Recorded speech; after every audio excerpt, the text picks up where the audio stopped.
Donc, bonjour et bienvenue. Nous allons démarrer ce webinaire. Donc déjà, merci de vous être connectés et de participer à ce webinaire sur l'adaptation des cours de récréation d'écoles, de collèges et de lycées en Occitanie.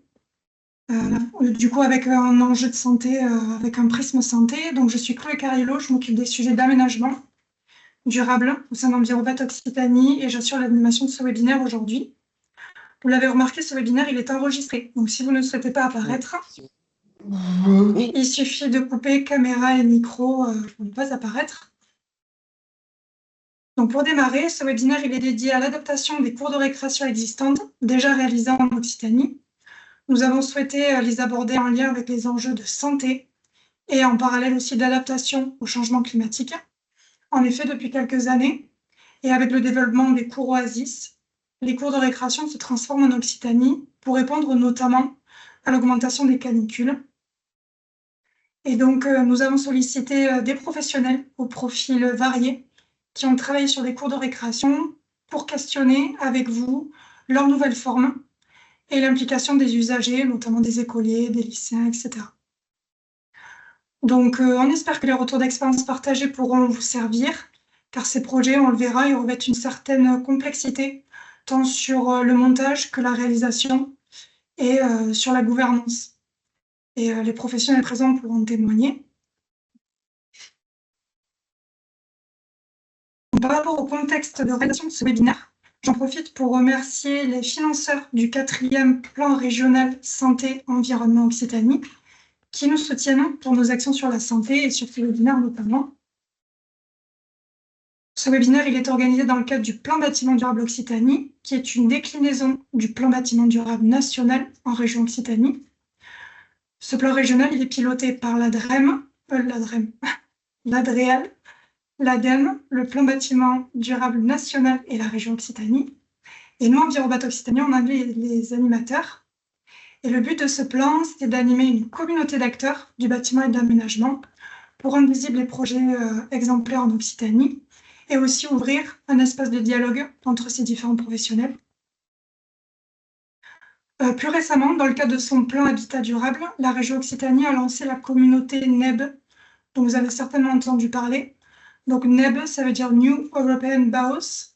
C'est un programme européen pour intégrer des solutions bas carbone, low-tech et fondées sur la nature dans la fabrique de la ville, avec une approche inclusive et esthétique. Voilà. Donc au niveau du programme, donc les différentes interventions, on va démarrer par une introduction des enjeux liés à ces cours d'école en lien avec la santé, qui sera assurée par Sylvia Welves Fernandez, qui est architecte au CAE de Lozère.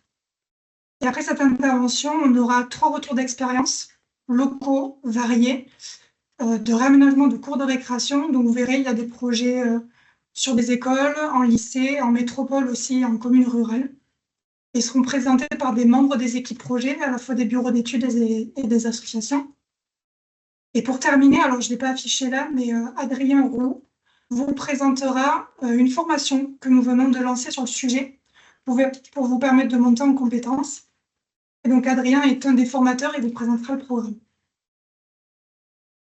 Si jamais vous avez des questions à poser aux intervenants, je vous invite à les poser directement dans l'outil chat de Teams.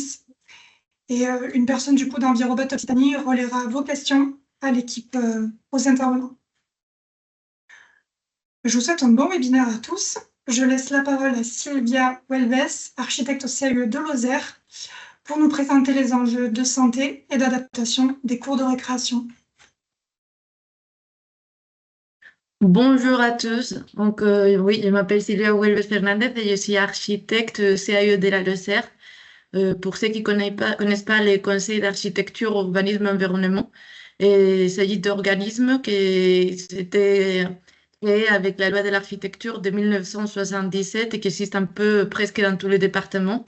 Donc, on a 4 missions essentielles. Donc, ça va être les conseils auprès des particuliers, les conseils aux collectivités, la sensibilisation et la formation. Et dans le cadre des cours Oasis, on intervient vraiment en amont et on va développer tout un volet participatif Donc, sur la concertation, on peut différencier différents niveaux. Et nous, on va essayer de pousser jusque la co-construction, co-fabrication. Donc, aller au-delà de l'information, de la consultation, où on n'a pas une obligation de prendre en compte les avis des usagers, mais on va vraiment créer des groupes de travail pour prendre en compte leurs connaissances comme usagers. Un peu voilà pour les contextes actuels et les enjeux pour lesquels on considère essentiel de travailler sur les cours d'école. Et il y a tous les aléas climatiques. Donc, on peut voir une carte avec une étude réalisée par EcoAct, le bureau d'études en Conseil climat. Donc, ils ont utilisé des modèles pour essayer de prévoir les départements qui seront les plus touchés par le nombre des jours chauds en moyenne. Donc, la Lozère, il va remonter des 6 jours par année, par exemple. Et du coup, ça demande toute une adaptation des bâtiments, mais aussi des espaces extérieurs pour pouvoir assurer le confort et thermique pendant l'été. Donc, dans ce sens-là, on a identifié qu'il faut traiter de façon primordiale les revêtements des sols et la végétation pour assurer du coup en infiltration et un traitement des eaux in situ qui va aussi favoriser par l'évaporation du coup une air plus frais, une sensation plus agréable. Donc, même si ça va être un peu les composants les plus visibles dans l'aménagement, et on défend un projet multidimensionnel qui va au-delà de ces aspects techniques et qui a un sens beaucoup plus politique. Parce on va aussi toucher à la pédagogie, surtout, on va mettre au cœur de la démarche le bien-être des enfants. Donc, par exemple, on va réfléchir à la répartition des espaces. Actuellement, la plupart du temps, il y a les 20% des enfants qui occupent les 80% des zones des jeux dans les cours d'école.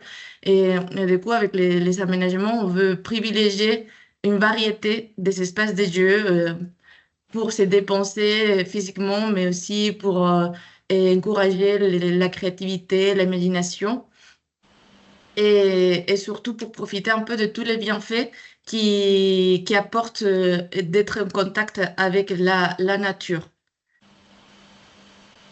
Ça, pour simplifier. Et les CAE de la Lozère avaient commencé à travailler sur les sujets des cours d'école en 2019. Et du coup, ces 6 années et des retours d'expérience nous ont fait identifier 2 leviers fondamentaux. Donc, comme je dis dès le début, ça va être la démarche participative et en coopération avec tous les acteurs qui gravitent autour des projets et l'effet de les impliquer dès la phase de programmation. Donc, dans ce sens-là, on considère que d'avoir un collectif des enseignantes motivées reste essentiel parce qu'on va voir que les projets, ça peut s'étaler pendant plusieurs années avant la fin de réalisation des travaux. Et si on n'a pas des enseignantes en collectif convaincues et motivées, la démarche peut vite fait se dégonfler. Et mon deuxième point, ça va être de bien identifier les objectifs, donc de marquer des objectifs clairs et partagés par tous. Hmm. Là, si je rentre un peu en détail sur les fonctionnements des CAUE, donc on va réaliser des réunions auprès des enseignants, des élus, aussi des agents d'entretien et les techniciens qui vont assurer les maintiens de la cour. Mais on va toujours se centrer sur le travail avec les enfants. Donc, on réalise plusieurs ateliers. Les premières, ça va être une diagnostic pour bien comprendre le fonctionnement de la cour existante. Donc, on fait plusieurs activités où les enfants ils nous expliquent où ils se sentent bien, où il y a souvent des conflits. Donc, on analyse ensemble la cour. Et en même temps, on va encourager la maîtrise d'ouvrage à commencer un diagnostic technique un peu pour avoir une historique des travaux qui ont déjà été réalisés, de bien connaître les cheminements des réseaux, etc. Et que pouvoir prendre en compte aussi ces informations. Et les deuxièmes journées, c'est plutôt des ateliers de demi-journée, mais les deuxièmes séances, et on va travailler sur la programmation. Donc, les CAUE, ils ont développé des outils. Là, dans ces cas-là, c'est des jeux de cartes. Et on va d'abord inviter aux enfants à imaginer les actions et les aider à les traduire en aménagement. Et ça va être lors de la troisième séance qu'on va spatialiser du coup cet aménagement. Donc, on va inviter les enfants à se mettre la casquette d'architecte, de paysagiste, de concepteur. Et avec un format de maquettes, collages, dessins, on va concrétiser sur l'espace de la cour cet aménagement qu'ils avaient envisagé. Avec toutes ces informations qu'on a récoltées, dans un premier temps, on va faire une restitution, souvent en mairie, pour mettre en valeur du coup le travail des enfants. C'est les propres enfants qui préparent cette présentation. Et ça marche très bien pour faire bien comprendre aux élus après les solutions choisies. Et à continuation, on va réaliser une fiche conseil. Donc, on propose deux scénarios avec plutôt des intentions. C'est pas une plan d'exécution, mais c'est un peu un résumé des enjeux importants qui devront être respectés à la suite par l'équipe des maîtrises d'œuvre.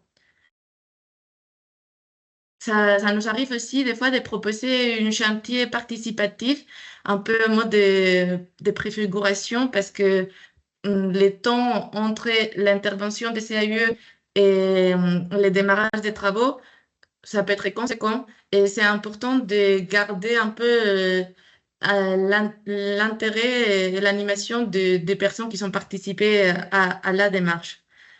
Donc voilà, il faut prendre en compte aussi les calendriers des marchés publics qui peut être assez important. Une fois les scénarios choisis par la commune, on va proposer différentes options de procédés en fonction de l'envergure des travaux et aussi des capacités en interne de la mairie et des acteurs qui gravitent autour des projets. Si se réduisent un peu à dégourdonner la cour et installer des assises, on peut imaginer que tout soit réalisé en interne. Par contre, c'est aussi possible que la commune souhaite développer la conception et qu'elle fasse appel à une équipe de concepteurs. On va privilégier un paysagiste concepteur, mais que par la suite, ils puissent être en capacité de réaliser les travaux eux-mêmes.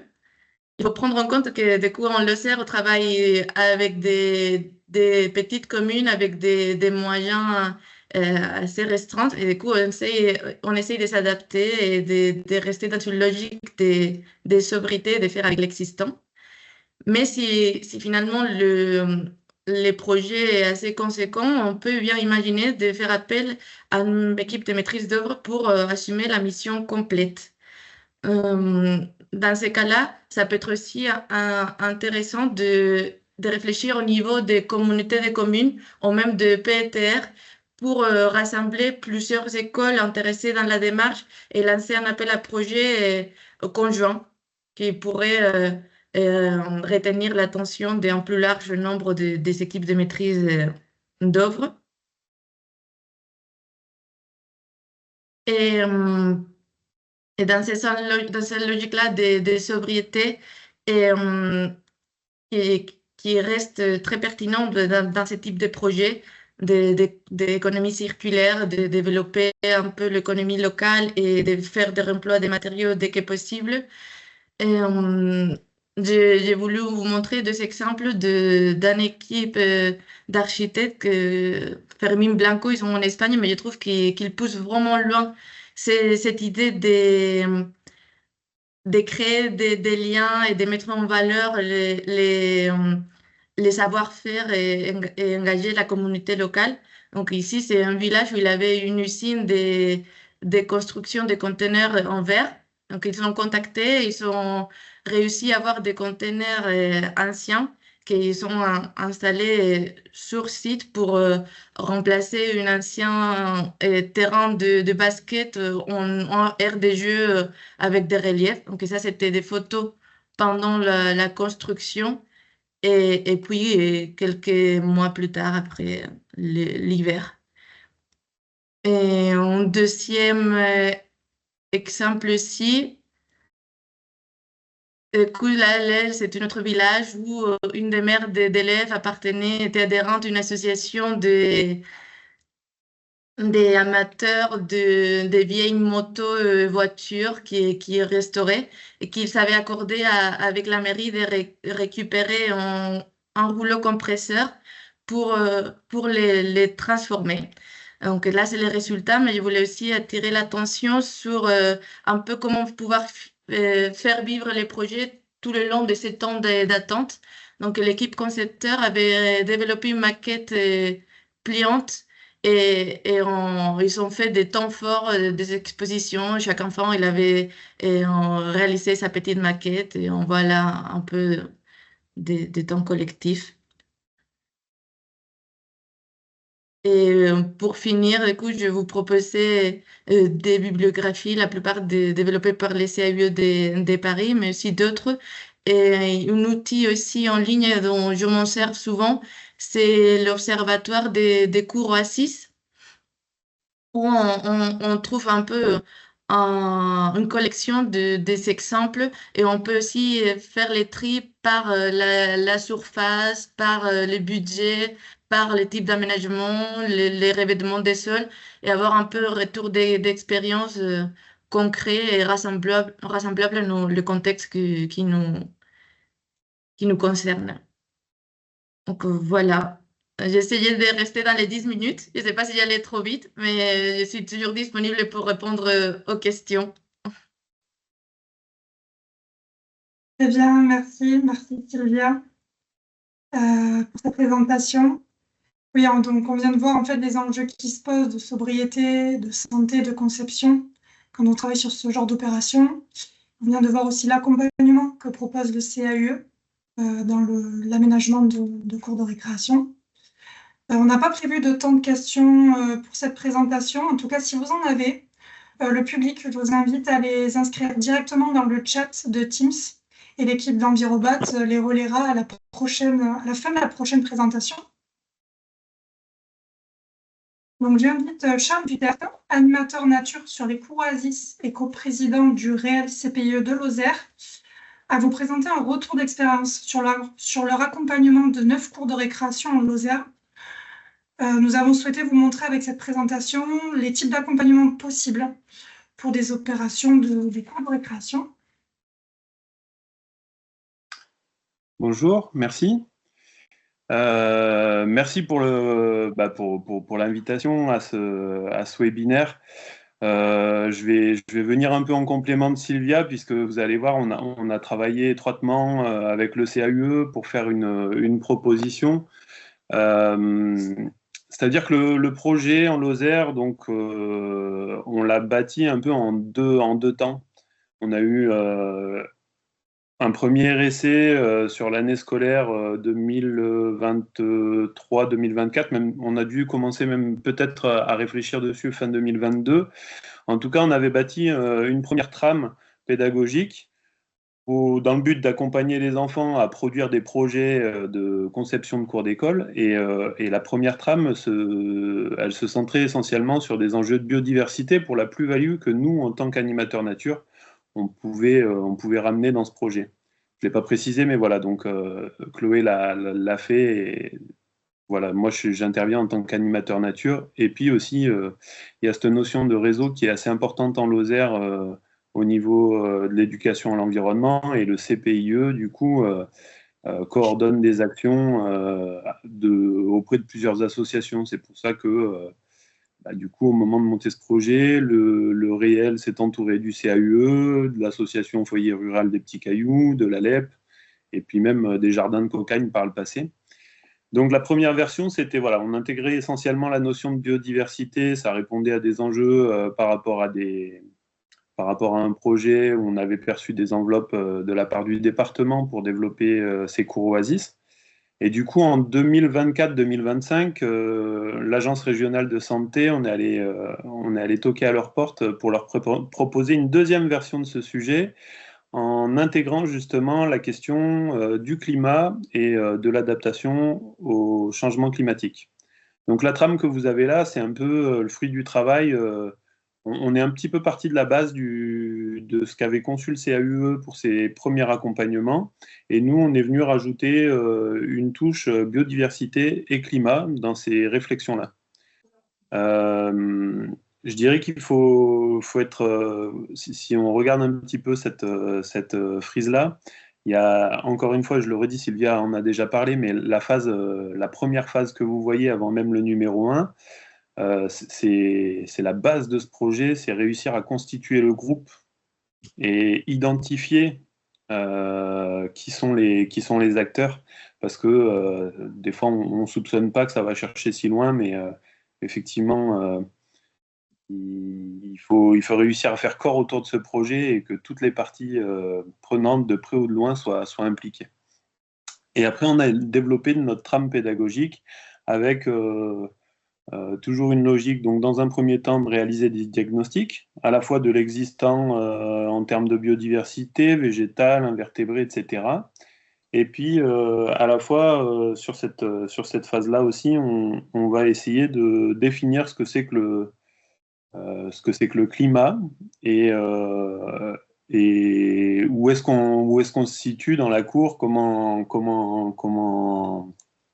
ouais, est-ce que cette cour est adaptée au changement climatique qu'on sait?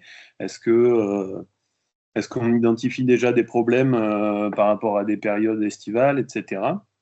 Et puis en deuxième phase du projet, l'idée pour nous, sur les séances donc numéro 4 et 5, c'est de faire des comparaisons un petit peu, des comparaisons de sites. C'est-à-dire qu'on va, au niveau de la biodiversité, on va essayer de reproduire un travail qu'on a pu faire dans la cour d'école avec le groupe d'enfants, et on va le reconduire sur un espace généralement un peu plus sauvage, à proximité de l'école. Alors, c'est d'autant plus facile chez nous qu'effectivement la Lozère est très rurale, et du coup, on a 5 minutes à pied, on est rapidement dans un espace vert et potentiellement riche en biodiversité.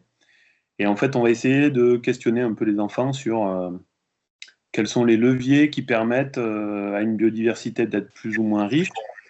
Et de la même façon, on va faire la même chose par rapport au climat, pour essayer d'avoir deux tendances, essayer de comprendre les mécanismes qui permettent d'agir sur ces différents critères.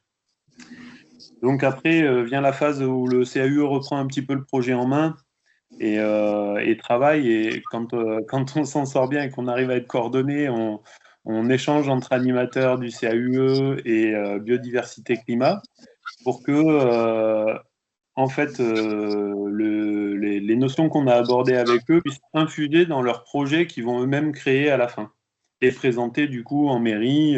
C'est l'idéal quand c'est comme ça. Le maire ou la maire nous reçoit et puis les enfants présentent leurs projets, expliquent pourquoi ils ont fait des choix, etc. et pourquoi ils ont adapté la cour de la façon qu'ils l'ont prévu. Donc, je suis passé un petit peu sur les diapositives, mais en gros, voilà, là vous avez une idée des travaux qui sont faits. Donc, on cible en fait généralement dans cette démarche des élèves de classe de CE.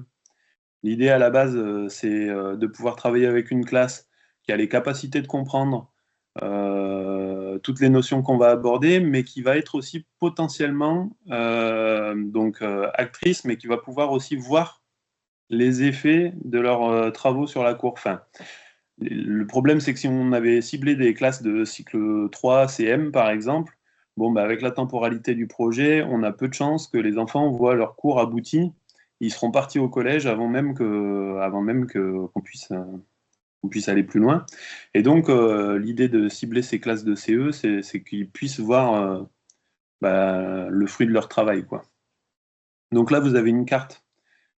C'est des cartes climatiques où on va identifier un petit peu en fonction du type de substrat au sol, etc. Et en fonction de l'ombre créée par les arbres et autres préaux, etc. Quelles sont les zones qui sont les plus confortables climatiquement et puis, justement, c'est souvent ça qui permet aussi d'identifier le déséquilibre qu'il y a entre les zones rouges, qui sont les zones chaudes.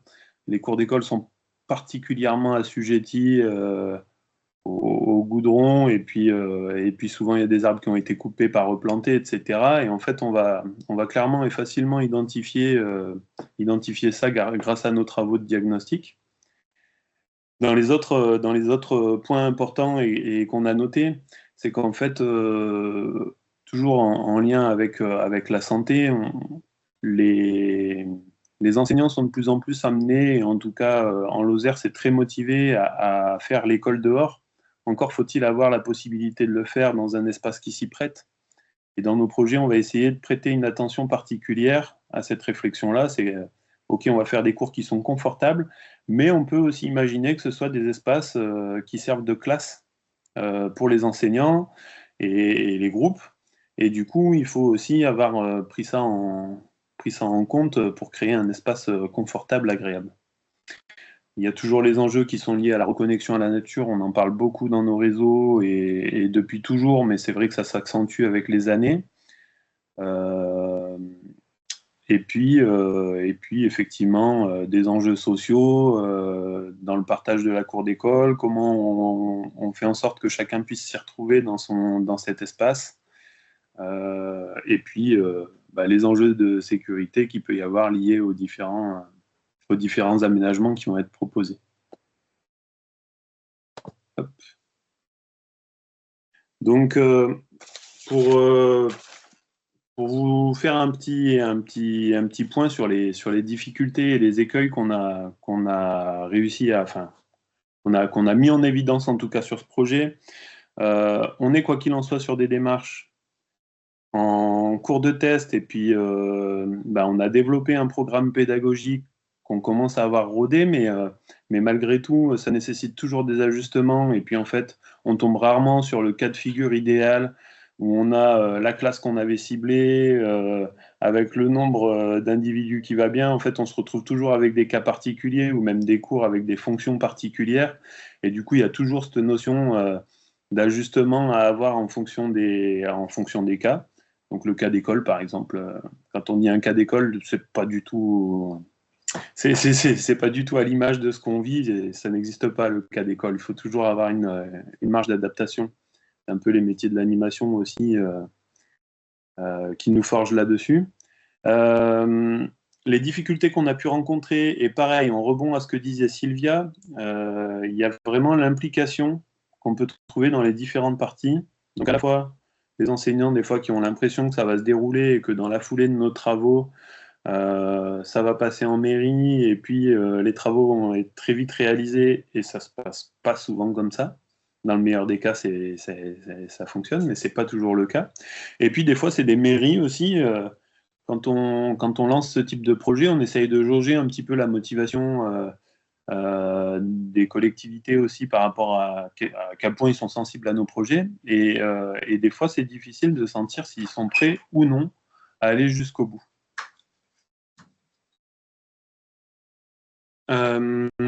Du coup, pardon, excusez-moi, Pardon, excusez-moi.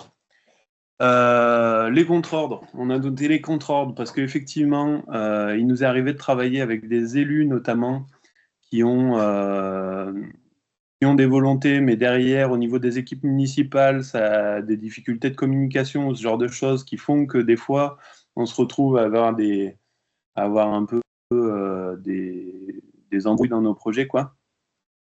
Et puis, encore en rebond à ce que disait Sylvia, les budgets des communes qui ne sont pas illimités, et il faut réussir à les aider, à les accompagner aussi pour trouver des pistes de financement sur la réalisation des travaux à la suite de nos projets.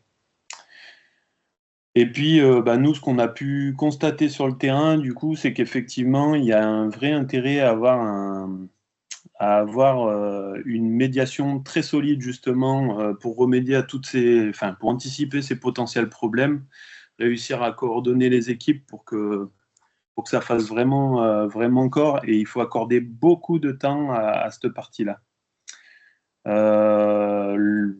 Les autres, voilà, on a noté plantation parce qu'effectivement, généralement, il y a des besoins d'ombre sur les cours d'école. On l'a vu dans de nombreux cas, et sur les 9 cours d'école sur lesquels on a travaillé, il y a toujours ce déséquilibre et il n'y a jamais assez d'ombre.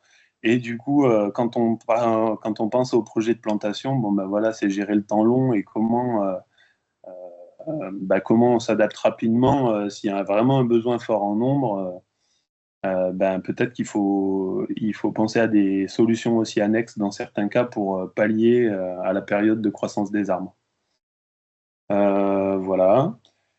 Et du coup, cette notion de décalage entre le temps de conception et la phase de travaux, qu'on a du mal à gérer aussi, et puis on a du mal à garder les personnes impliquées pendant toute cette période entre la fin de réalisation du projet des enfants et la réalisation finale des travaux, c'est parfois difficile à gérer.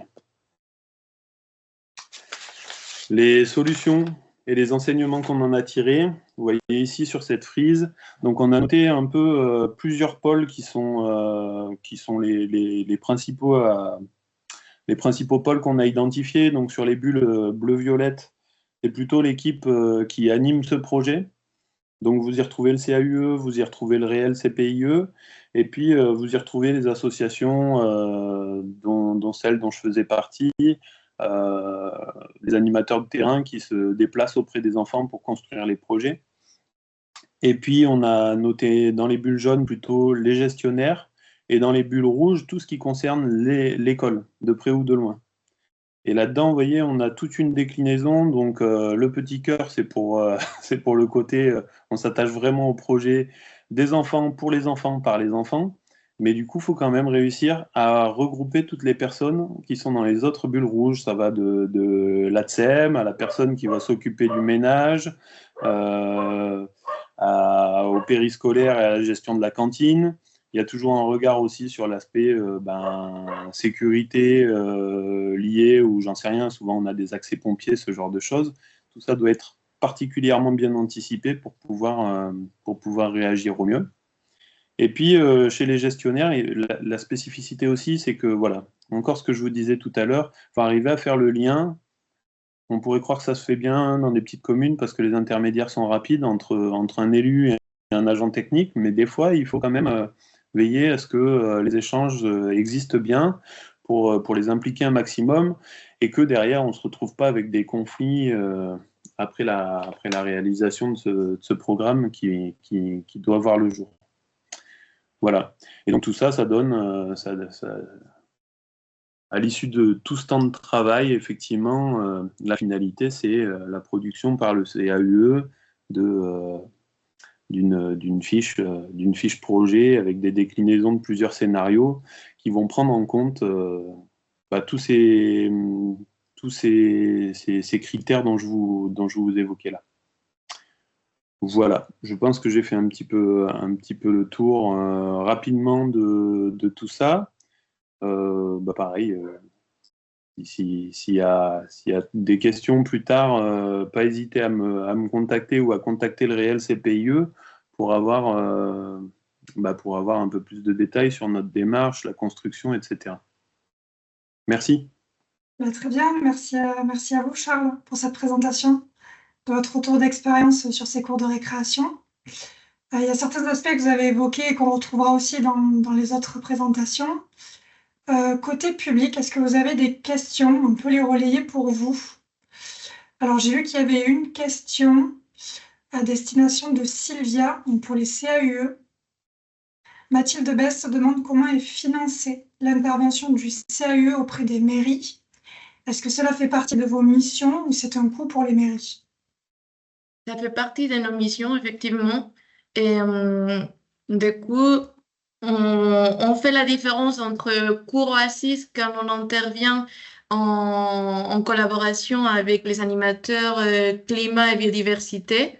Donc, comme ça fait partie de la démarche promue par la Réelle, dans ces cas-là, on est financé cette année, par exemple, par l'Agence régionale de santé, mais quand le budget de la Réelle est déjà alloué et qu'on est sollicité par d'autres écoles ou collèges, on peut du coup proposer une version réduite avec les 3 4 interventions que j'ai expliquées. Et dans ces cas-là, ça rentre dans les missions de CAE et ça n'a pas aucune charge par la mairie, pour la mairie. Ok, ça marche, merci. Alors, je ne vois pas d'autres questions. Je vous propose qu'on passe à la présentation suivante. Donc, j'invite Frédéric Métivier-Lopez, urbaniste consultante au bureau d'études Indigo, à vous présenter un projet de lycée, cette fois en métropole, donc dans un contexte différent. Donc, on va voir du coup les spécificités de ce projet en lien avec la santé et l'adaptation au changement climatique. Frédéric, je te laisse le contrôle sur le diaporama. Merci Chloé. Hop, je le prends, c'est bon, merci. Bonjour à tous, bonjour à toutes. Je suis donc Frédéric Métivier-Lopez, urbaniste. Donc le cabinet conseil Indigo accompagne en fait les collectivités principalement dans leurs projets. D'aménagement durable. On est un cabinet conseil avec pas mal de compétences et notamment des écologues, des paysagistes, des gens qui ont des compétences en VRD, etc. Ce qui nous permet d'accompagner les projets vraiment des phases amont jusqu'en phase de réalisation. Et effectivement, je vais vous emmener dans un contexte un petit peu différent de ce qui vous a été présenté jusque-là, puisqu'on va être dans un tissu urbain très dense à Toulouse, donc dans le plein centre-ville de Toulouse. Vous voyez les photos aériennes au-dessus. On est donc dans le secteur du Bouscat, pour ceux qui connaissent un petit peu, sur un établissement de lycée, un lycée technique, le lycée Guynemer, avec du coup 2 cours d'école, enfin 2 parties principales, on va dire, plus une partie proche du secteur cantine, un espace intermédiaire, donc avec un contexte assez habituel de cours d'école, qu'on soit en école maternelle, primaire, lycée, collège, on le sait, on est toujours sur des espaces qui sont très imperméabilisés et donc effectivement où c'est très important d'agir en termes de santé publique. Donc voilà le contexte. Avec quand même la chance sur cet établissement d'avoir une deuxième cour, on va dire déjà un petit peu plus végétale et utilisée principalement par les enseignants, mais aussi revendiquée par les jeunes parce qu'ils souhaitaient l'utiliser davantage et donc il fallait aussi trouver une façon d'organiser l'espace pour que tout le monde se trouve bien dedans. Donc le contexte, c'est donc une mission qui nous a été confiée par la région Occitanie, qui a lancé plusieurs projets de renaturation et qui, en particulier sur le projet Guynemer, voulait vraiment faire un démonstrateur de bonnes pratiques. Vraiment quelque chose d'exemplaire, avec derrière un enjeu de reproductibilité dans les autres lycées de la région. Donc c'est une sorte de pilote qu'on a fait, qui est d'autant plus intéressant qu'on a un ensemble d'acteurs qui sont intervenus dessus.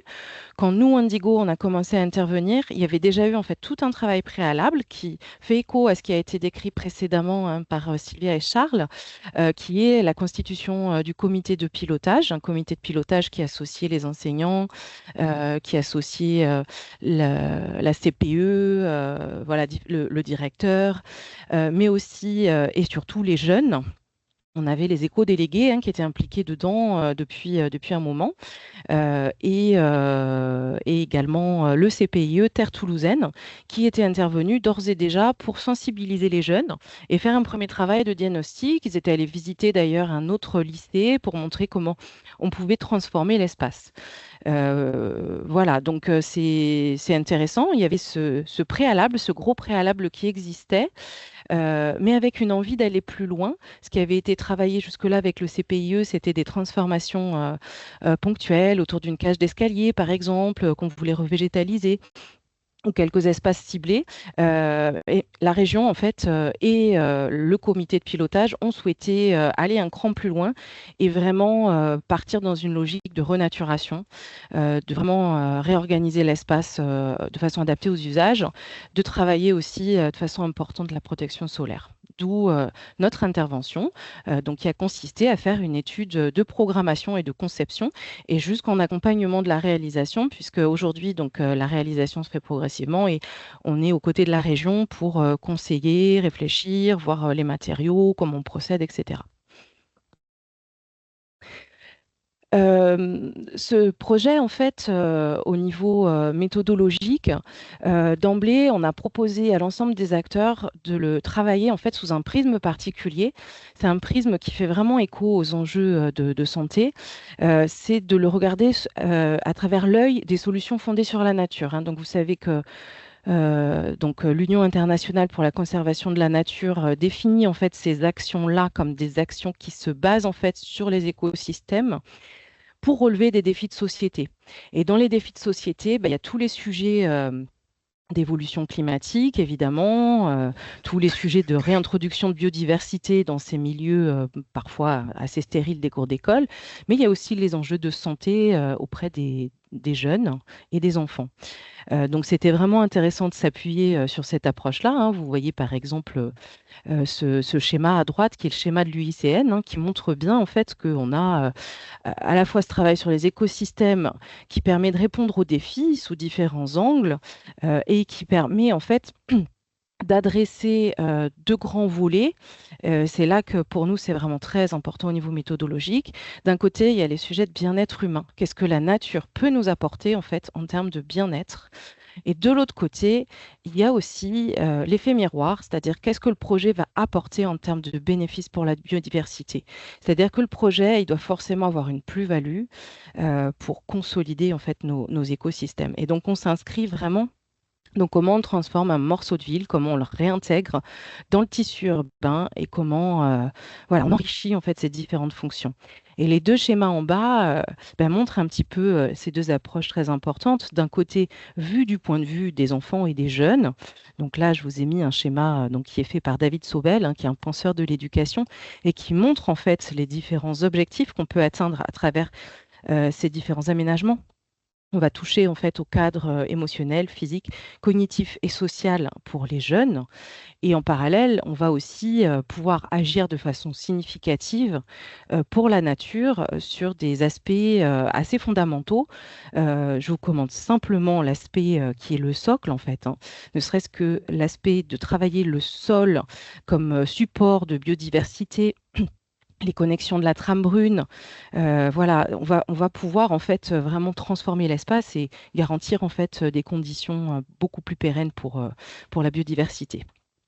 Voilà, donc c'est en cela que ces projets sont très intéressants parce qu'ils permettent vraiment d'agir de façon large sur cette approche et c'est comme ça qu'on arrive à atteindre des objectifs de santé vraiment efficients. Concrètement, donc sur l'aménagement de cette cour d'école, donc on a travaillé avec le comité de pilotage, évidemment, avec les éco-délégués en particulier, pour préciser leurs attentes, jusqu'à mettre au point un projet, hein. Donc on a eu des méthodes d'animation également dynamiques, hein, telles qu'elles ont pu être présentées par les collègues précédemment. Sauf qu'avec des jeunes, on ne travaille pas pareil qu'avec des enfants. Donc nous, par exemple, on s'est appuyé sur un travail basé sur le photolangage. Donc on les a fait se positionner sur différents types de dispositifs pour voir ce qui leur parlait, ce qui ne leur parlait pas. Et ça nous a permis derrière de leur proposer un programme dont l'atterrissage en fait est celui-ci. Donc on a une cour d'école qui est en train d'ailleurs de se métamorphoser. Le travail est en cours où on va avoir des espaces mosaïques. Alors, on a fait un petit clin d'œil parce que le lycée bénéficie d'un classement au titre patrimonial parce qu'il a une mosaïque sur sa façade. Donc, nous, on l'a décliné en fait dans l'aménagement de différents espaces où on va retrouver de la pleine terre dans la cour principale. On va essayer de casser cette croûte d'enrobé au maximum, créer des espaces d'infiltration des eaux de pluie. Donc, vous voyez par exemple qu'on a une noue végétalisée avec un jardin de pluie. Je vous le remontrerai rapidement après. Donc, c'est des dispositifs sur lesquels il y a eu un travail de dialogue, d'explication, du pourquoi, du comment, et qui a très vite intéressé les acteurs. On a aussi une corrélation entre voilà, des espaces qu'on va végétaliser, mais aussi qui sont des supports d'usage. Donc, on a beaucoup travaillé et réfléchi à la question des assises, par exemple. Et dans la deuxième cour qui était déjà végétalisée, on a vraiment travaillé avec les jeunes sur une programmation qui répond à leurs besoins. Leurs besoins étaient de faire du sport quand ils viennent au lycée. Donc, on a mis en place des agrès de sport. Avoir aussi un espace un petit peu de production. Quelques jeunes et quelques enseignants étaient motivés à l'idée de faire un peu de potager, des aromatiques, mais de façon modérée, parce que c'est toujours des sujets qu'on évoque après derrière en termes de gestion, d'entretien, et qu'est-ce qu'on fait pendant la période estivale quand il n'y a personne dans l'établissement. Voilà, donc ça a été dimensionné et vous verrez dans la réalisation que ça a été accompagné dans la mise en œuvre avec un certain nombre de partenaires. Voilà, donc un programme diversifié avec un décroutage des sols important, un ombrage important, un travail fait sur les essences végétales en lien avec ma collègue paysagiste, dont je vais vous montrer les traductions juste après. Voilà. Donc avec cette conception sur la palette végétale que vous voyez illustrée à droite, qui a permis de choisir des essences qui vont être adaptées soit aux lieux exposés au soleil, soit aux lieux ombragés, et toujours proposer des essences nourricières pour la petite faune, parce que la biodiversité étant un sujet important, on a mis l'accent dans le choix de chaque type d'essence. Et voilà, et donc avec un travail aussi de sensibilisation des jeunes à quels usages on peut avoir autour de ces plantes, en infusion, en comestible, etc. Vous voyez également illustré ici le principe du jardin de pluie, où on va venir en fait surcreuser le sol et pouvoir stocker en fait en partie les eaux de pluie. Donc on va collecter une partie des eaux de pluie de la cour, tout en permettant d'avoir un espace accessible avec donc tout le pourtour en marron là que vous voyez schématisé correspond en fait à un banc sur lesquels les jeunes pourront venir s'installer. Quand l'intérieur est trop humide. Par contre, quand c'est sec, ils pourront circuler à l'intérieur et venir se mettre sous les arbres à l'ombre. Alors, je ne l'ai pas forcément reprécisé dans le contexte, mais il y a un point qui est extrêmement important. Le sujet de l'ombrage est toujours assez critique dans ces cours d'établissement scolaire. Et là, c'était le cas. En fait, la région a un projet en fait d'isoler la façade, de mettre en place une isolation par l'extérieur. Donc, il fallait là sur la façade principale exposée au sud que nous on intervienne en ramenant de l'ombrage. Donc, bien réfléchir à comment on implante, mais tout en ne compromettant pas les travaux à venir d'isolation. Donc, on a dû faire un entre-deux. Dans tous les cas, la végétation ne peut pas répondre en fait à l'amélioration climatique du bâtiment à 100%. C'est vraiment l'ITE qui va apporter ce confort thermique. Par contre, on a pu dans un premier temps déjà dire que la végétalisation va améliorer la situation. Donc les autres aspects de conception, donc c'est la désimperméabilisation que je vous ai montré sur le plan, qui va quand même amener à décrouter une bonne partie de la cour. La gestion de l'eau, on va atténuer les risques, effectivement, d'inondation dans cette cour. Un choix d'essence qui va être adapté, évidemment pas d'allergènes, mais on va diversifier notre palette et proposer les comestibles. Une amélioration du confort, on a eu un travail très fin sur des zones de repos, mais sur des zones d'attente aussi, et sur des zones actives également pour le sport. Donc voilà, permettre des usages variés et des usages aussi qui s'adaptent au climat, notamment parce que la cour était très exposée au vent, au soleil. Donc on est venu vraiment combler tous ces petits interstices pour améliorer le confort partout. Et puis, une conception aussi qui s'est faite avec une grande vigilance dans la conception du mobilier. Alors, on y pense souvent sur les cours d'école maternelle et primaire. Évidemment, on prend des jeux normés, on fait très attention à c'est toujours un point de débat sur la sécurité. Avec des jeunes, moi, j'étais étonnée de voir à quel point c'était aussi un sujet. On a beaucoup échangé avec la région sur comment on leur propose des choses en évitant les mésusages. Vous verrez après qu'on a proposé une pergola. L'idée, c'était d'éviter qu'ils puissent se suspendre, par exemple, à la pergola, parce que voilà, il y a aussi ces comportements, évidemment, qui sont présents. Donc là aussi, bien réfléchir à comment on fait les choses. Et l'établissement, pour renforcer cet aspect santé, a été labellisé École du développement durable en 2025, là, label E3D obtenu. Sur la phase chantier, un des aspects vraiment primordiaux de la démarche, c'est que les usagers ont vraiment été fortement impliqués d'ores et déjà, même si le projet n'est pas fini. Donc, il y a eu des premières réalisations faites au moment de la semaine du développement durable avec des chantiers participatifs qui ont mobilisé les jeunes. On les a fait planter dans la cour qui est déjà un petit peu végétalisée. Et puis, au niveau de l'entrée du lycée, pour aussi le côté symbolique, montrer qu'il y a une transformation en cours. Ça s'est fait avec l'appui d'associations locales qui accompagnent les sujets de transition écologique, de permaculture, voilà, donc qui ont pu animer ce temps fort. Et les jeunes interviennent aussi. Il faut savoir que dans ce lycée, donc, il y a une classe dédiée au métier de la signalétique. Donc, du coup, les jeunes ont réalisé des panneaux, une exposition pour communiquer et valoriser le travail auquel ils participent. C'est également une implication de l'écosystème des acteurs. Donc, il y a un lycée horticole à Hauzeville, qui est un chantier école qui intervient du coup dans les plantations. Donc, il y a eu aussi ces jeunes qui ont pu être présents là, par exemple, sur la réalisation de la pergola que vous voyez. Ce sont les jeunes d'Hauzeville qui ont planté avec l'accompagnement des éco-délégués de Guynemer. Et ça, c'est aussi un des aspects très intéressants du projet. Il y a une pergola qui a été réalisée et qui a été réalisée par les services de la région. C'est-à-dire que ça a été fait en régie et on est allé en fait sur un travail vraiment de co-conception poussé pour réfléchir à comment on gère voilà, l'étanchéité, comment on gère les épaisseurs de bac, etc., pour vraiment en faire une conception intelligente. Et ce sont les équipes région qui les ont faites sur mesure, donc au printemps dernier. C'est une réalisation qui a beaucoup de succès. Donc là, on n'est pas sur une solution fondée sur la nature, clairement. On est en fait sur Dalle, dans l'espace restauration qu'on a appelé la pause fraîcheur. Les jeunes attendent là pour aller à la cantine. Et donc, il fallait aussi trouver une solution pour cet espace qui est un peu hostile. Et c'est celle-ci qui a été réalisée avec une très grande satisfaction des services de la région. Parce que, voilà, eux d'habitude gèrent les équipements, les réparations, etc. Là, en fait, ils ont été présents de la conception à la réalisation et maintenant, ils vont pouvoir gérer de façon autonome. Donc, c'est intéressant. Ça aussi, sur le plan de la santé, pour aller jusqu'au bout du projet en impliquant tout le monde dans cette approche. Et puis, c'est aussi des choix d'essence et de matériaux adaptés. Donc, évidemment, on limite tout ce qui est allergène. Nous, chez Indigo, on défend quand même de ne pas éviter les plantes qu'on dit entre guillemets allergènes. En mélange, c'est intéressant de les avoir avec d'autres, sans les mettre dans des endroits sensibles, parce que sinon, les populations vont s'allergiser au fur et à mesure, si on évite tout contact avec ces essences dites allergènes, avec des guillemets. Avec des comestibles, des médicinales. La région qui, par exemple, là, vous voyez, a fait les peintures sur le mur de cantine, a travaillé sur des peintures voilà, avec le moins d'émanations possible.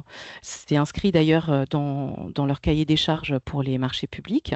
Et puis, par exemple, on a pu avoir un pourtour de la noue végétalisée en gabion pour favoriser les aspects de biodiversité et aussi la facilité de mise en œuvre. C'est aussi la santé au moment de la mise en place du chantier. Donc, qu'est-ce qu'on peut capitaliser sur cette démarche que je vous décris rapidement en quelques mots? Donc, en termes de points de fort, c'est une conception qui a vraiment été participative et qui a permis de réfléchir en termes de programmation aux différents usages dans l'espace. Les usages étant d'avoir à la fois des endroits où on peut pratiquer l'activité sportive, et c'est important pour des jeunes sur cette tranche d'âge-là, comme en école maternelle et primaire, et aussi des espaces de repos. Et c'est vrai pour les jeunes, mais c'est aussi vrai pour les adultes qui avaient du mal à trouver leur place, leur coin de repos dans une journée souvent surchargée. Donc, on a vraiment ménagé des espaces où chacun va pouvoir s'y retrouver. On a un effet qui va être très positif sur l'îlot de chaleur, évidemment, la gestion des eaux pluviales. Voilà, à travers le travail sur les sols, l'implication des usagers dans la conception et dans la réalisation, et puis derrière, dans la vie du lieu, et ce, à tous les étages, des jeunes jusqu'au personnel, jusqu'aux équipes enseignantes et jusqu'aux équipes de réalisation de la région. Et puis, donc, une palette végétale aussi qui a été travaillée de manière soignée sur des sujets de santé, sur des sujets de biodiversité aussi. Les difficultés qu'on peut retrouver, alors ça fait écho aussi à ce qui a déjà été décrit avant, c'est que le calendrier de réalisation, il est souvent compliqué à mettre en œuvre parce qu'il y a des capacités de financement. Là, par exemple, pour la région, des votes de budget et des choix qui ont dû se faire avec donc un phasage qui se fait de façon beaucoup plus étalée que ce qui était prévu au départ. Donc les jeunes à un moment étaient un peu frustrés. Bon là ça avance et puis il y a eu des premières réalisations. Donc voilà, mais à un moment donné, quand on implique dans un projet, il faut aussi bien réexpliquer qu'on est dans un temps intermédiaire. On n'est pas dans le temps long de l'aménagement, mais on est quand même dans un temps intermédiaire. Les difficultés autres, c'est aussi qu'est-ce qu'on fait de la gestion en période estivale et en particulier au démarrage, à l'implantation. Donc, il a fallu prévoir, même si à terme, il n'y aura pas besoin d'arroser, il a fallu prévoir quand même de pouvoir installer des récupérateurs d'eau pluviale, se ponter aussi sur le réseau d'arrosage de la ville pour les 2 premières années, pour que les plantes démarrent bien. Ça, c'est un peu le lot de tous les projets, même si le choix des essences est adapté. Et puis, le sujet de gestion et d'entretien, toujours à bien anticiper. Alors là, dans ce cas précis, par exemple, on a une personne qui est présente au Silité. Il y a des logements de fonction d'ailleurs sur place au niveau du lycée, mais il y a quelqu'un qui part bientôt à la retraite. Donc voilà, on a mis en place un dispositif, mais il faudra rapidement qu'il soit re-questionné pour que ça puisse perdurer. Et puis, en termes de conception, évidemment, il faut prendre en compte les différentes contraintes techniques. Et pour nous, celle qui a été très dimensionnante, là, c'est l'accès des pompiers qui doivent accéder à la façade que j'évoquais, là, qui va bientôt être isolée. Et finalement, ça a beaucoup, beaucoup conditionné le travail de conception. Donc, ça a été un point de départ. Voilà, on est venu devant les usagers en disant, on part de là, et voilà ce qu'ensemble on peut imaginer. D'ailleurs, pour aller au bout de cette question sur l'accès pompier, il y aura un test et une mise en situation qui vont être faits sur place. Donc, c'est aussi intéressant d'impliquer les acteurs gestionnaires, les services de secours, pour s'assurer que tout fonctionne bien en phase de réalisation. Voilà ce que je peux vous en dire dans un temps court. J'espère que je n'ai pas trop débordé. Et avec grand plaisir pour répondre à vos questions. Merci Frédéric, merci beaucoup pour cette présentation. On vient de voir comment le réaménagement de cette course est au service de la santé des usagers et de l'adaptation au changement climatique, notamment avec les solutions fondées sur la nature. Donc oui, il y a eu quelques questions.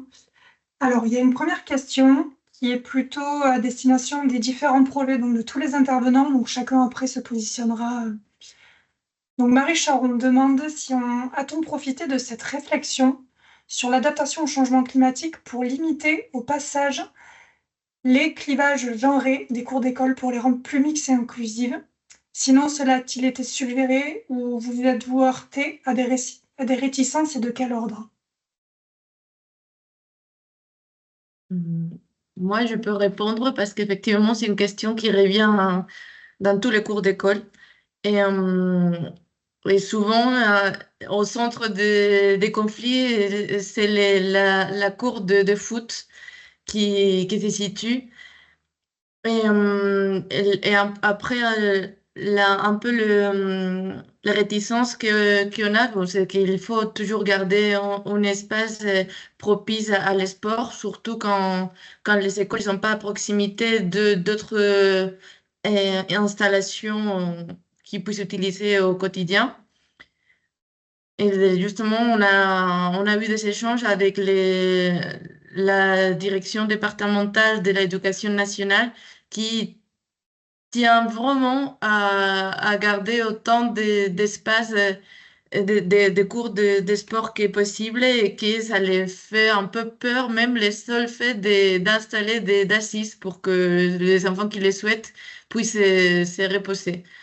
Donc, on essaye vraiment d'enlever en tout cas le terrain de foot du milieu de la cour et de l'installer plus dans les côtés pour éviter que le seul espace disponible pour ceux qui ne souhaitent pas jouer, en ce cas, souvent c'est le foot, puissent s'approprier d'autres espaces et pas seulement des limites de terrain. Après, ça passe aussi souvent par la gestion que les propres enseignantes font de cet espace. Donc, on trouve souvent des écoles qui donnent pas des ballons de foot tous les jours ou que ça change. Donc, un jour, ça va être foot, un autre jour basket, handball, ou même pas du tout des ballons en certains jours des semaines. Et c'est surprenant que quand il n'y a pas de ballons, ça m'arrive d'être présente lors des cours de récréation un peu pour observer comment ça se passe. Donc, quand il n'y a pas de ballons, et les enfants, filles, garçons, jouent beaucoup plus facilement entre eux et même entre tranches d'âge différentes. Donc, je pense qu'il y a tout un ensemble de mesures à prendre en compte. Oui, merci Sylvia. Frédéric, tu veux réagir? Oui, oui, je veux bien. Alors Oui. c'est vrai que quand on est intervenu, nous, sur des écoles maternelles et primaires, le sujet s'est toujours posé et donc effectivement, dans l'aménagement proposé, on a toujours veillé à avoir des aménagements mixtes. En tout cas, il y avait toujours cette préoccupation en toile de fond exprimée par les élus, en fait, hein. Souvent, voilà, les élus en charge de la jeunesse et de l'école, c'est des sujets qui soulèvent. Et effectivement, quand on a une programmation mixte, le fait voilà, de dire que c'est plus le terrain de foot qui est le centre de la cour d'école et de proposer en fait une variété d'espaces et d'usages, ça permet quand même de bien prendre en compte ce besoin de mixité. C'est là que c'est intéressant en fait de revenir vraiment aux besoins des enfants et aussi au principe fondateur d'une cour de récréation. Se récréer, ça veut dire se reposer, se régénérer entre deux cours où on est sur de l'apprentissage, qui est des fois dur hein, dans des rythmes là pour les enfants sur des grosses journées. Donc voilà, c'est de bien re-questionner de quoi vraiment ils ont besoin et ça permet du coup d'exploser un peu les problématiques de séparation dans la cour. Et effectivement, sur les réalisations qu'on a pu voir, ça porte ses fruits, ça fonctionne bien.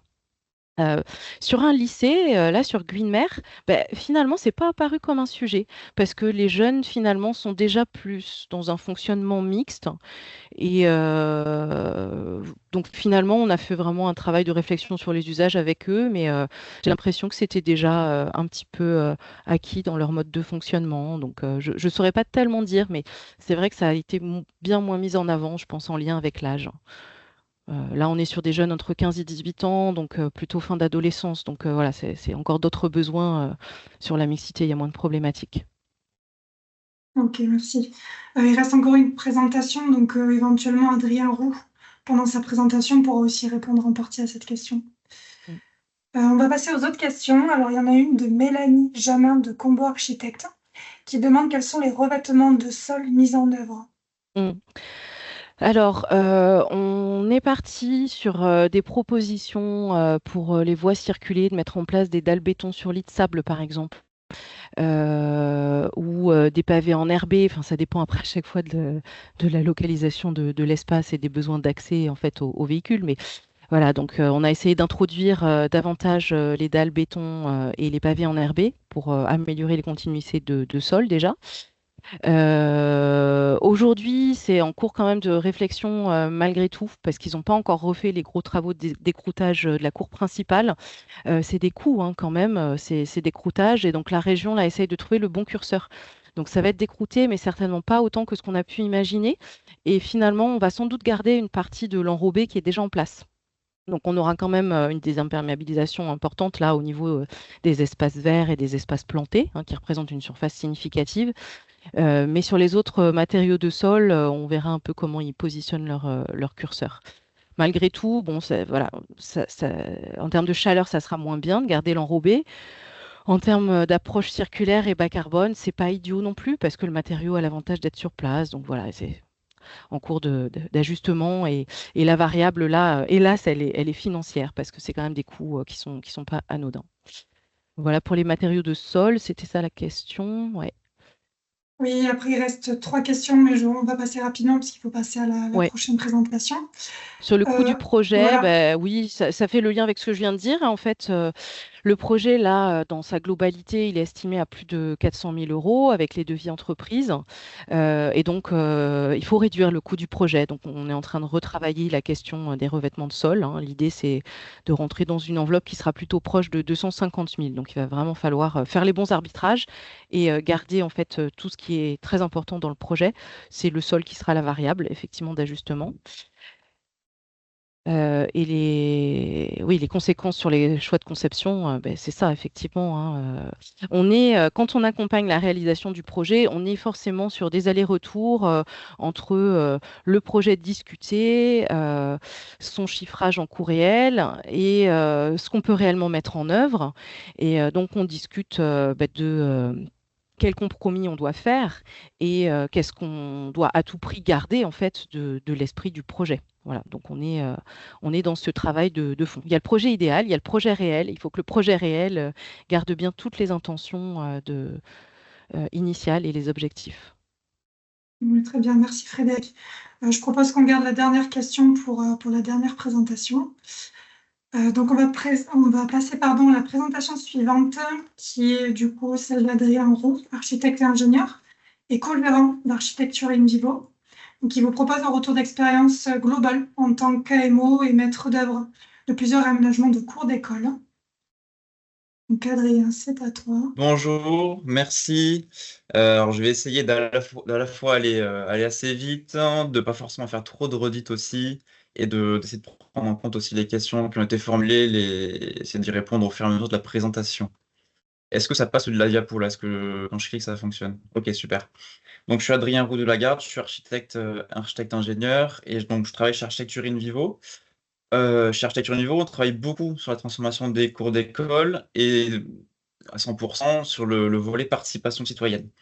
Donc, on travaille soit avec des équipes de maîtrise d'œuvre en co-traitance, et depuis peu aussi, on porte aussi toutes les compétences en interne pour porter un projet de transformation de cours, de la conception, la participation et même la fabrication du projet à travers des chantiers participatifs. Donc aujourd'hui, en lien notamment avec cette injonction de travailler sur la végétalisation et la thématique de la santé, on va vous présenter notre processus de projet participatif dans les cours, en essayant de faire un abstract un peu indépendamment du contexte spatial et technique du projet pour que vous aussi, vous puissiez vous projeter sur des situations que vous avez déjà rencontrées, vous serez amené vous-même à rencontrer dans vos projets de transformation de cours d'école. Donc le mouvement de transformation des cours d'école, il est structuré depuis quelques années. On a beaucoup en tête les cours Oasis à Paris. Nous, on travaille aussi beaucoup à Bordeaux sur les cours buissonnières. Et donc voilà, c'est des mouvements qui sont soit gérés par des initiatives locales, mais qui se retrouvent aussi coordonnés par des CAUE, par des Comcom. Et donc voilà, c'est quelque chose qui quand même avance pas mal.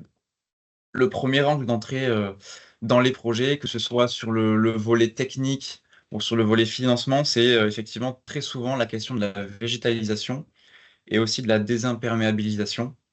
Il faut être assez vigilant là-dessus, sur ces points d'entrée, parce que voilà, ces injonctions-là, elles prennent place souvent dans des contextes préexistants finalement, où il y a des usagers qui sont déjà établis dans les cours d'école. Et c'est pas forcément eux d'ailleurs qui sont initiateurs à l'initiative du projet de transformation. Ça peut venir par exemple de la commune. Et ça peut être des sujets descendants, des fois un peu compliqués à, à faire redescendre. Donc voilà, il faut essayer de ne pas penser uniquement à ces objectifs de végétalisation, mais de voir comment tous ces enjeux-là, ils peuvent se faire cohabiter avec les usages et enrichir aussi les usages existants pour qu'ils soient décuplés et diversifiés pour demain. Et nous, c'est ce qu'on appelle à l'agence la qualité d'usage et la qualité d'appropriation. La santé, si on revient plus spécifiquement là-dessus, c'est pas forcément un sujet qu'on aborde frontalement dans notre temps de rencontre avec les usagers. Non pas que c'est une thématique pas importante, au contraire, mais parce qu'elle est finalement assez peu conscientisée dans l'imaginaire des usagers. C'est un peu aussi comme la thématique du genre et de l'inclusion. Des fois, on a un peu de mal à parler de ces sujets de manière frontale. Et donc, il faut trouver un petit peu des moyens détournés finalement d'aborder ces sujets-là. Et pourtant, on sait très bien que la santé des usagers va directement influer sur leurs usages, sur leurs non-usages, sur peut-être des mésusages aussi, et vice-versa. Tous les usages qu'on va pouvoir avoir ou pas sur la cour vont permettre de travailler à la santé des enfants et des usagers dans un sens comme dans un autre. Donc voilà, pour revenir sur la question de l'inclusion, voilà, si on parle de la santé, si on parle de l'inclusion de manière directe, nous, ça nous est déjà arrivé qu'il y ait une forme de déni qui se mette en place auprès des usagers, les enfants sont trop jeunes pour avoir cette notion de genre, la santé, on voit pas trop ce que ça vient faire dans la cour. Donc c'est pas toujours évident. Et donc on va surtout baser le principe de notre intervention sur le travail autour de la qualité d'usage et de la qualité d'appropriation, puisque en parlant de ces thématiques-là, on va se rendre compte que voilà, si on parle de lien, de présence ou d'absence au végétal, on va pouvoir parler de la question du confort, que ce soit confort d'été, par rapport à la température, par rapport à l'acoustique aussi. Et ça impacte directement la notion de santé. En parlant aussi des usages qu'on a ou qu'on n'a pas dans une cour, on va directement aussi traiter de la question de la santé physique et de la capacité à avoir différents usages et de se développer individuellement et physiquement. Et en parlant aussi du rapport de l'enfant en tant qu'individu par rapport aux autres dans la cour d'école, on va travailler directement sur la thématique du développement social et aussi donc de la santé mentale. Donc on se rend compte que finalement, parler de la qualité d'usage, ça permet d'aborder finalement ces enjeux de santé de manière un peu détournée, mais c'est toujours très important de le faire. Et donc là, il y a un petit encart que vous avez en dessous avec les 5 piliers des cours buissonnières à Bordeaux qui reprennent finalement tous ces enjeux-là, donc le rapport au végétal et toute cette qualité d'usage qui finalement vient infuser sur la question du confort, sur la question du développement personnel et sur la question du développement social. Donc voilà, tous ces sujets-là, finalement, on ne peut pas aussi bien les aborder qu'en allant au contact des usagers. Donc la démarche participative, pour le coup, elle est très importante pour toucher cette thématique-là. Et donc vous verrez qu'en travaillant au contact des usagers sur la thématique de la qualité d'usage et de la qualité d'appropriation, voilà, on peut le faire du début à la fin d'un projet. Donc là, je vais vous présenter 4 étapes un peu type des démarches participatives que l'on met en place, en faisant bien sûr le lien avec notamment le développement des projets en tant que concepteur. Donc le premier temps, c'est l'étape de diagnostic d'usage, qui peut être, voilà, qui se fait généralement de manière parallèle à la phase d'esquisse. L'objectif, c'est d'être en temps d'immersion sur la cour d'école, en classe, en observation de la cour, mais voilà, surtout d'échanger avec les adultes et les enfants sur leur perception de la cour aujourd'hui et de leurs besoins pour demain. Donc ça peut être des entretiens, ça peut être de l'observation libre. Et là, j'ai eu envie d'insister sur 2 outils qui fonctionnent assez bien de manière transversale à tous les âges et tous les types de cours. Un premier, c'est la notion de photodessin ou de photocollage, dans le sens où on prend des photos voilà, de points de vue existants de la cour, et ensuite on a toute une base de dessins qui représentent notamment des usages ou des éléments de végétal. Et ça permet aux enfants de se projeter dans une image future de la cour à travers ces 2 éléments-là qui sont assez importants de représenter.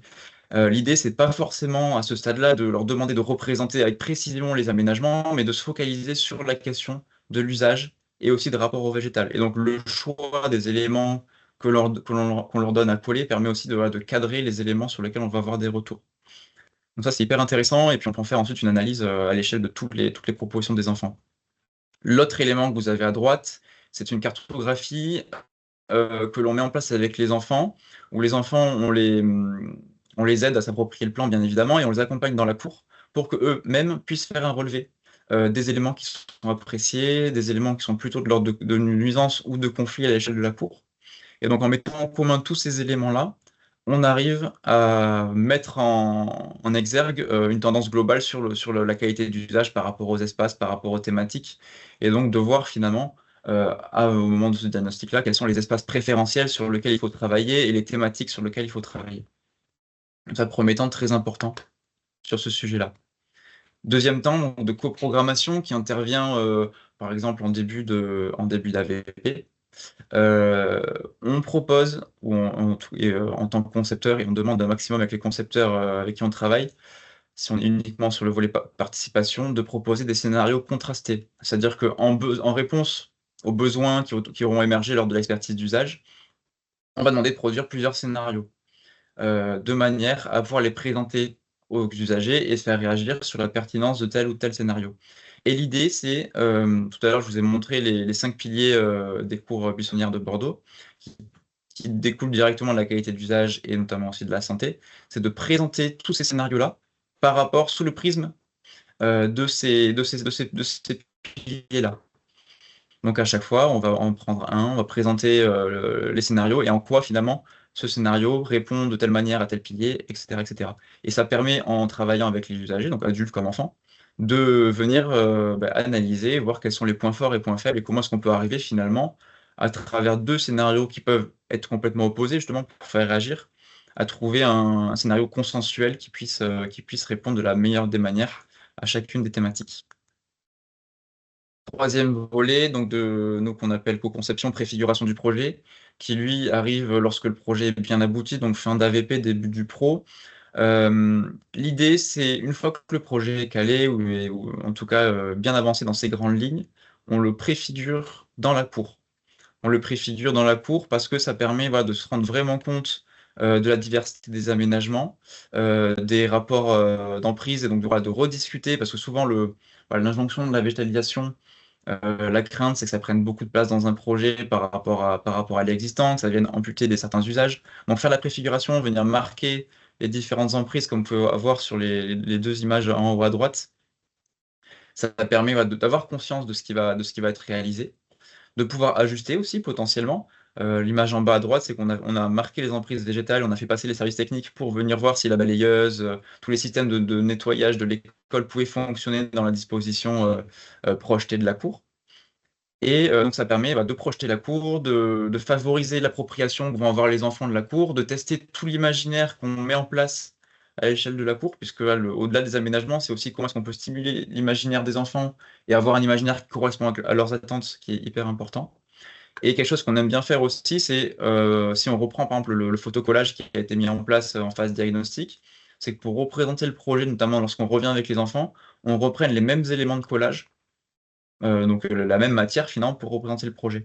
Et ces éléments-là, pour placer un des points de vue, on le dispose, c'est l'image en bas au milieu que vous avez, on le dispose au point de vue, sur le point de vue tel qu'on imagine là pour demain. Et donc ça fait une genre de mini-exposition immersive où les enfants peuvent venir se projeter de manière concrète dans les aménagements. Il y a aussi la question de la surveillance là, qui est revenue dans les questions entre nos deux interventions. C'est vrai que c'est souvent un enjeu un peu compliqué à gérer puisque les instituteurs, institutrices ou les ATSEM qui sont en charge de la surveillance dans les cours d'école ont leur point de départ, ont un petit point de rattache, sont un peu inquiets souvent par rapport à la végétalisation, comment est-ce que ça pourrait créer un masque végétal et qui empêcherait la surveillance. Donc c'est des sujets aussi qu'on aborde sur la question de la préfiguration. Et plus largement dans les projets, on essaie d'aménager la cour, donc pour les enfants bien évidemment, mais essayer de trouver aussi des espaces où les adultes peuvent venir évoluer, et si possible finalement dans un espace central, un espace où la vue peut être favorisée. Alors que d'habitude, souvent, les adultes vont plutôt se mettre sous un préau dans un coin, et on essaie aussi de les mettre dans une posture et travailler avec eux sur une posture peut-être un peu plus active, mais en même temps leur proposer des aménagements qui permettent de compenser aussi ce sujet-là. Dernière étape, donc c'est la phase de travaux finalement, donc soit avant travaux, soit après travaux. Donc on propose des temps de co-construction à travers des chantiers participatifs avec les enfants notamment. C'est un temps qui est hyper important parce que, comme l'avaient dit certains des intervenants précédemment, entre la phase de conception et la phase de travaux, il peut y avoir un peu de temps, ça peut se passer par exemple pendant les grandes vacances. Pour des raisons techniques, de s'est occupé. Donc, comment est-ce qu'on donne aussi à voir l'évolution de la cour sur une année à ceux, par exemple, qui vont partir au collège, par exemple, si c'est des CM2. Voilà, c'est le chantier participatif qui peut être une manière d'amorcer un projet, d'amorcer l'appropriation de la transformation de la cour. Et souvent, on se rend compte que c'est aussi un moyen pour les enfants d'apprendre pas mal de choses et de se développer aussi en tant qu'individu et collectivement, d'aborder un peu là aussi la notion de classe dehors. Et le fait de faire des choses soi-même, ça contribue énormément au fait de prendre soin de la cour derrière. Et ça permet de transformer finalement cette notion d'usager qui va tirer quelque chose de la cour à cette notion d'acteur qui va avoir un rôle à jouer dans le maintien et le soin apporté à la cour. Et donc on travaille sur des chantiers participatifs qui sont de l'ordre de la plantation, de la peinture au sol ou sur des murs à travers des fresques, mais aussi par la fabrication de mobilier plus ambitieux, et toujours avec les enfants, même s'ils sont assez petits, on peut toujours trouver des moyens de les impliquer de manière assez active dans ce projet-là. Ça permet aussi, par rapport à la notion de coût qui avait été posée un peu plus haut, de limiter les coûts finalement, parce que on peut trouver des solutions en faisant en interne comme ça, avec des moyens un peu limités et hors procédure classique, donc en trouvant des modalités alternatives de fabrication, d'avoir des aménagements ponctuels qui viennent créer toute une continuité dans la cour, et donc voilà, de réfléchir à quelque chose d'assez ambitieux là-dessus sur le nombre d'aménagements.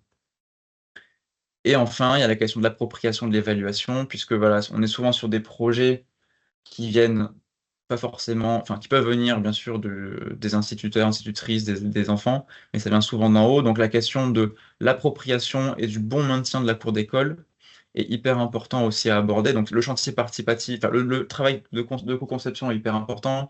Le chantier participatif contribue aussi beaucoup aux soins qu'on va y apporter. Et après, il y a la notion d'entretien. Donc, nous, ça nous arrive des fois de travailler en amont, par exemple, des écoles qui ne veulent pas forcément de copeaux au sol parce que c'est compliqué à gérer, ça fait des saletés. On en discute, on leur parle de projets qui ont mis en place ces expériences-là. Et par exemple, en achetant une pelle enfin, quelques pelles et quelques petites balayettes, les enfants, en fait, sont hyper preneurs à la récré, ramasser les copeaux, les remettre dans leur emplacement prévu. Et en fait, on fait finalement d'une contrainte un vecteur de jeu et un vecteur aussi d'apprentissage de la citoyenneté et de la propreté, par exemple. Donc pour conclure, c'est vrai que la santé, c'est une des thématiques qui n'est pas toujours conscientisée dans ces aménagements-là, donc il faut l'aborder de manière un peu détournée. Mais voilà, c'est une thématique qui était transversale dans les projets de cours d'école, et à travers les différents paramètres que je vous ai indiqués. Le premier axe de commande de cours d'école, qui est plutôt le travail sur le confort climatique, l'injonction, l'infiltration de l'eau et la présence de la végétalisation, c'est des éléments là, qui sont potentiellement vus comme des injonctions de projet, qui vont dans le sens, dans le bon sens des choses, mais qu'il faut équilibrer aussi avec les usages et la perception qu'on peut avoir des usages vis-à-vis de ces thématiques-là. Et donc, il faut vraiment travailler sur cette question de qualité d'usage qui vient infuser sur tous ces sujets. Et donc, effectivement, la qualité d'usage, on peut l'aborder tout au long du projet, que ce soit en diagnostic, projet, co-construction, et puis même aussi au moment de l'appropriation. Je vous remercie de votre attention. Et s'il y a des questions, je serai ravi d'y répondre. Merci. Merci à toi, Adrien. Alors oui, il y a une question, on va terminer sur celle-ci d'ailleurs, avant de passer sur les ressources. Donc une question, je ne pourrais pas dire le nom de la personne. Comment sortir des aménagements de cours d'école à caractère panoptique? Est-ce possible de sortir de ce schéma? C'est ce que je disais tout à l'heure, c'est réfléchir, aborder très, très rapidement, très tôt dans le projet, comment est-ce que le végétal prend place, comment est-ce qu'on aborde cette question de transparence par rapport à la surveillance, et remettre aussi l'évolution des comportements et l'adaptation d'usage, et c'est aussi avec les adultes, et c'est aussi remettre les adultes dans une posture active potentiellement, et les remettre au centre de la cour en réfléchissant avec eux sur des aménagements qui peuvent leur correspondre.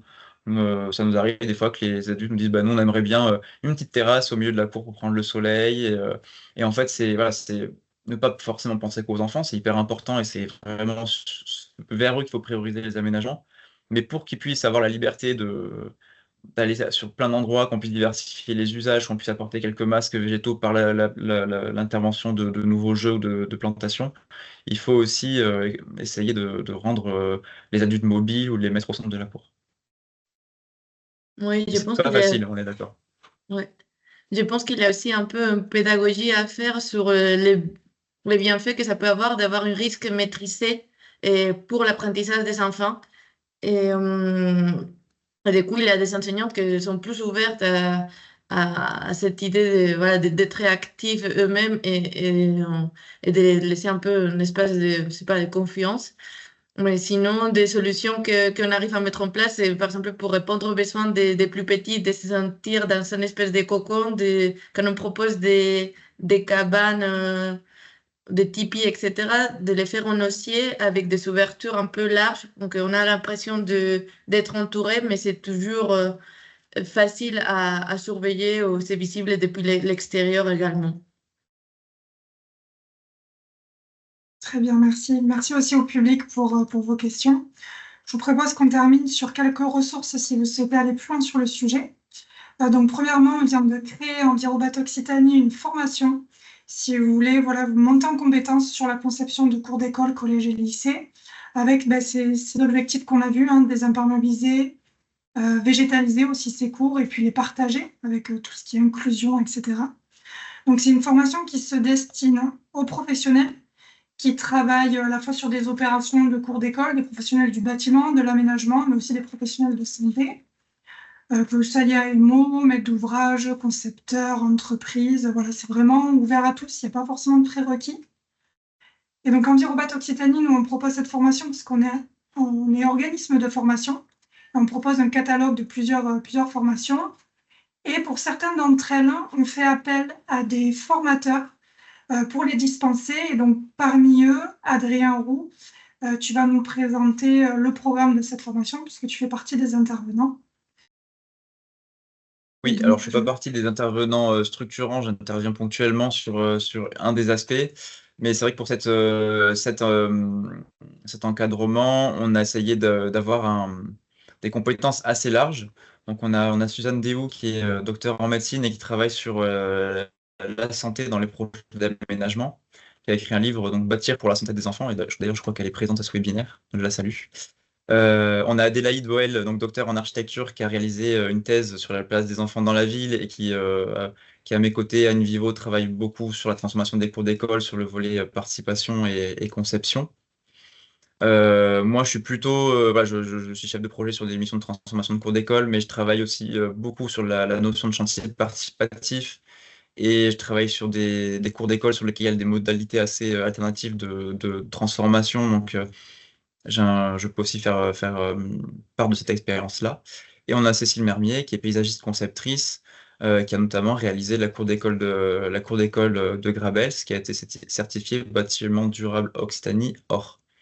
Donc l'objectif, c'est de reprendre toutes les thématiques qui sont liées à la désimperméabilisation sur plein de sujets différents, notamment la question de la santé qu'on a abordée aujourd'hui, mais beaucoup d'autres aussi. Travailler sur le jeu d'acteurs qui est assez complexe et qui peut être assez différent en fonction de comment est-ce qu'un projet émerge, de faire part de nos retours d'expérience par rapport au montage de projet, donc soit en amont, soit sur le développement du projet, donc en phase de conception, et donc accompagner les participants, donc qu'ils soient MOA, maîtrise d'œuvre ou bureau d'études, dans leur posture vis-à-vis de ces projets-là pour qu'à terme, ils aient toutes les clés pour pouvoir soit lancer des projets, soit y répondre. Et donc, c'est une formation qui dure une journée, pardon. Et ça serait pour début mi-novembre. Exactement. Et du coup, Agathe Père, qui est responsable formation chez nous, vient de vous lancer une petite perche là dans le chat Teams. Si jamais ça vous intéresse, n'hésitez pas à nous le dire dans cette conversation pour qu'on puisse revenir vers vous avec des informations de base. Je continue puisque pour conclure à l'heure. Donc pour terminer, je voulais juste vous partager quelques ressources et événements à venir. Donc les ressources, vous pouvez les retrouver sur notre site Envirobat Occitanie, sur le site du plan bâtiment durable Occitanie également. Donc on a pas mal de ressources sur le sujet santé. Je vous ai mis ici en fait tous les petits liens que vous voyez, tous les petits clics de souris. Ce sont des liens cliquables. Donc ça vous renvoie vers des replays, vers des vidéos. On a notamment fait une vidéo sur une cour d'école. On a aussi plein de fiches projets avec des indicateurs de performance, des indicateurs de coût. On a aussi les acteurs des projets, donc les coordonnées d'acteurs des maîtres d'ouvrage, des bureaux d'études des entreprises dans ces fiches projets. Et on a plus de 80 fiches projets de bâtiments d'enseignement. Donc je vous invite à cliquer sur la cartographie pour aller les voir. Et aussi, on a des fiches un peu plus étoffées qu'on appelle les BâtiBuzz. C'est ce que vous voyez en bas à droite. Vous pouvez aussi consulter sur 6 pages le retour d'expérience d'une cour d'école. Ça, c'est pour les ressources. Et je voulais finir sur cet événement, donc à ne pas manquer dans le cadre de son plan habité durable. La région Occitanie lance la communauté NEB, New European Bauhaus, à l'occasion de la conférence annuelle PBDOC. Donc, ça sera animé par nous, Envirobat Occitanie. Et je vous donne rendez-vous le mardi 18 novembre à l'espace Cap de Ville à Montpellier pour y participer. Voilà, merci à tous, merci aux intervenants, merci à vous, le public, d'avoir participé à ce webinaire. Et je vous souhaite une bonne après-midi.